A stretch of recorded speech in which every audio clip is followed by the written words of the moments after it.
CP Plus Advanced AI Surveillance Solutions built with CTC technology. മുകളിലിരിക്കുന്നവൻ എല്ലാം കാണുന്നുണ്ട്. Sir IPS ആണല്ലേ? IPS അല്ല, CP Plus.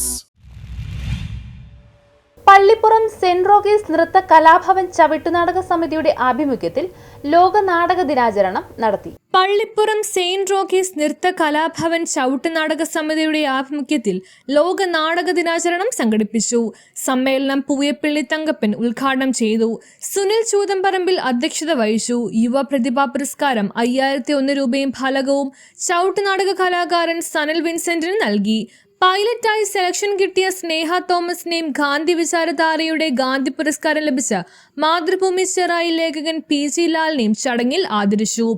Joseph Panakkal, Douglas Antony, Joseph Kottaparambil, Alex Thaluppadath, PF Lawrence, PG Lalan, Sanal Vincent, Mary Ambrose എന്നിവർ പ്രസംഗിച്ചു. ഇടക്കൊച്ചി ചിന്ത ആർട്സിന്റെ ECG എന്ന ഒറ്റയാൾ നാടകം സുരേഷ് ഇടക്കൊച്ചി അവതരിപ്പിച്ചു.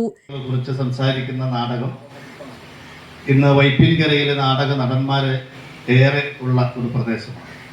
സാംസ്കാരിക പൈതൃകം എന്ന് പറയുന്ന രീതിയിൽ ചെറായി തുടങ്ങി ഇങ്ങോട്ട് നോക്കുമ്പോഴും ഏകദേശം പ്രധാനപ്പെട്ട 5 നടന്മാർ നമ്മുടെ ഈ കൊച്ചു ഗ്രാമത്തിലുണ്ട്. ചെറായി സുരേഷും അനിത സുരേഷും മുനമ്പം മധുവും മധുവിൻ്റെ ഭാര്യയും അതേപോലെ തന്നെ ഏറ്റവും പ്രിയങ്കരനായ ഇപ്പോൾ കാഞ്ഞിരപ്പള്ളി മലയിൽ കളിച്ചുകൊണ്ടിരിക്കുന്ന ഒറ്റ എന്ന നാടകത്തിലെ മിടുക്കനായ ബിജു ജയാനന്ദനടക്കമുള്ള ആളുകളുടെ ഒരു കൊച്ചു ഗ്രാമമാണ് നമ്മുടെ. എഴുത്തുകാരെ കൊണ്ട് നിറഞ്ഞിട്ടുള്ള നാടാണ്, കലകൾ കൊണ്ട് നിറഞ്ഞിട്ടുള്ള നാടാണ്. അതേപോലെ തന്നെ ഡ്രോയിങ് മേഖലകളിൽ പ്രഗത്ഭരായ ആളുകൾ ഉള്ള നാടാണ്. അങ്ങനെ സാംസ്കാരിക പൈതൃകമുള്ള ഈ പ്രദേശ മേഖലകളിൽ ബാബുവിനെ പോലെയുള്ള പുതിയ എഴുത്തുകാർ കൂടുതൽ വന്നുകൊണ്ടിരിക്കുന്ന ഈ സമയത്താണ് ലോക നാടക ദിനത്തിൻ്റെ പരിപാടി എല്ലാ വർഷവും നടത്തുന്ന പോലെ പള്ളിപ്പുറം സെയിന്റ് റോക്കീസ് നൃത്ത കലാഭവൻ ന്യൂസ് ബ്യൂറോ, പറവൂർ.